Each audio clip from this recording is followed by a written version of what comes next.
ఎన్ని వందల సంవత్సరాలు పట్టిందో మళ్ళీ హిందువులు తమని తాము పరిపాలించుకోవడానికి అనుకోవాలేము. ఎందుకంటే స్వాతంత్రం వచ్చినప్పటి నుంచి ముస్లిం బుజ్జగింపు చర్యలతో హిందువులని ద్వేషం, అంతకుముందు ముస్లిం రాజుల క్రైస్తవ దేశాల పరిపాలన భారతదేశంలో హిందుత్వాన్ని అవమానించి వేధించినటువంటి సందర్భం. మొన్న బెంగాల్ ఎన్నికల వేళ ఏదైతే అమిత్ షా మాట్లాడిన మాటని మనం కూడా మాట్లాడుకున్నప్పుడు అంగ బంగ కళింగ అన్నటువంటిది. అంగ అస్సాం, బంగ అంటే బెంగాల్, కళింగ అంటే ఒరిస్సా, అంటే దేశంలో ఈ మూల నుంచి ఆ మూలకి అన్నటువంటి అది సాధించారు ఇప్పుడు ఎట్టకేలకు అక్కడ. అయితే ఇది గతంలో రాజుల కాలంలో చూస్తే సమ్రాట్ అశోకుడి కాలంలో 2000 సంవత్సరాల క్రితం మాత్రమే అశోకుడు మాత్రమే పరిపాలించగలిగాడు.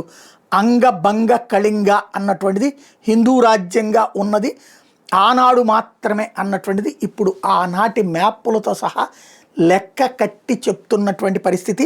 హైందవ సంఘాలు వీళ్ళందరూ కూడా మళ్ళీ హైందవ సామ్రాజ్యానికి పునాది పడింది అన్నటువంటిది గుర్తు చేసుకుంటున్నారు.